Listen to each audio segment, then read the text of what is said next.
Several years ago, I don't remember exactly when, but several years ago, I started a little project. Sat down for, a few minutes, and I said, let's take this lick. Standard blues move. It's flat 3, 3, 1, C, C sharp, A. Notice what I just did. I sang the letter names and the scale degrees.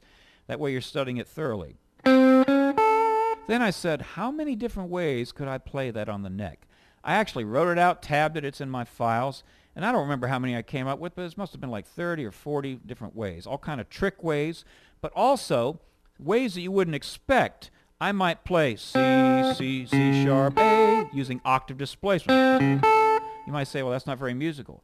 My point wasn't necessarily to be musical, it was to thoroughly explore a three-note combination.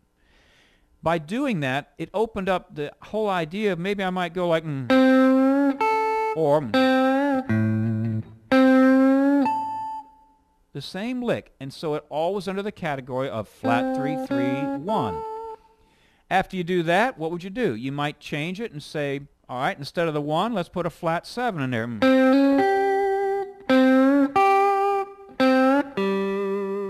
You see, I'm just targeting a G instead of an A. Then you might say, let's put those together. I might go flat 3, 3, 1, flat 7. So a lot of times I'll show both my bass students, because for walking bass this is important, but I'll show my guitar students, I'll say, all right, here's a flat 3, 3, 1 riff. Then I'll write a variation, maybe flat 3, 3, 5, flat 7, and I'll say, plot it out all over the neck. Now, that's a big project, but if you do that, you'll be amazed how you suddenly see things in terms of the whole fingerboard. This also talks about this flat 3 to 3 move. I'd like to discuss the little microtones. Now, earlier in this series, I talked about when you're bending to practice, playing as if you were fretting the notes, but then I said, practice your bends very slowly, not only to strengthen your hand and get your sustain together and your tone, but to help you hear the microtones. Now, little pop quiz. Earlier on, I said, at the beginning, I said, why do we bend strings? I was asking a student yesterday about that after we shot the first part of this video. And a young guy, he's been with me a couple of weeks, and he's got a little bit of chops, and he says, well, I don't know, it looks cool. I thought, okay, it looks cool. But that's not the reason. I said the reason is because we're emulating the human voice.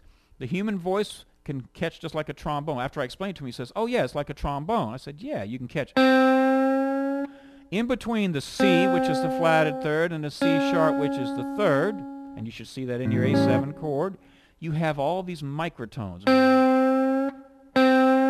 All right, I'm going to discuss this particular move, flat 3 to 3. I can play that and go, pick both of them. I can hammer the 3. I can slide to the 3.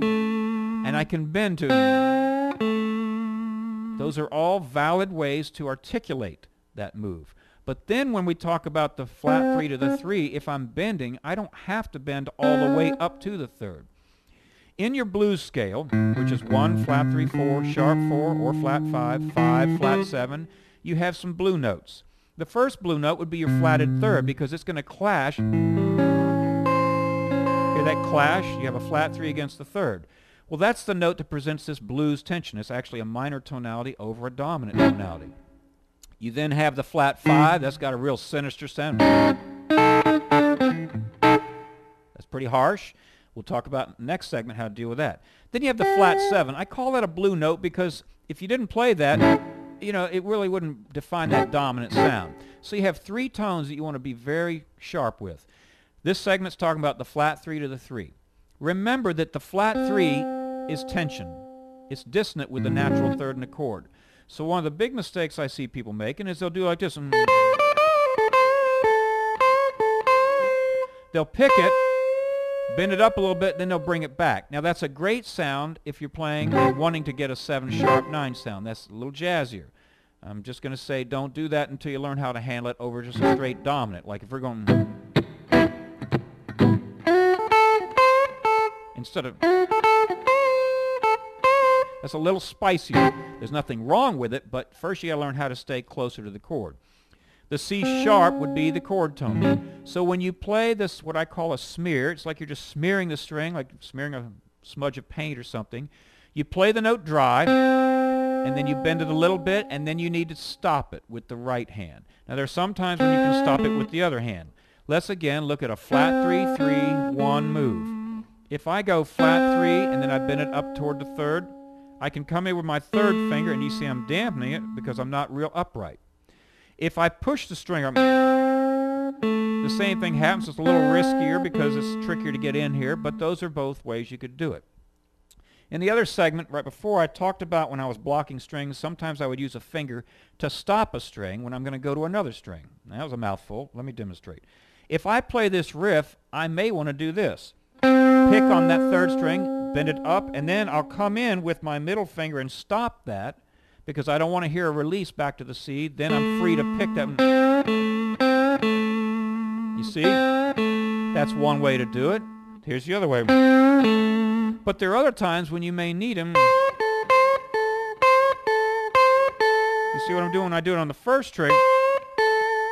So I would suggest, think of the old blues tune Spoonful that Cream covered on the Wheels of Fire. Spoonful, spoonful. That is a perfect model of what I'm talking about. The flat 3, a little bit of a bend, and then the root.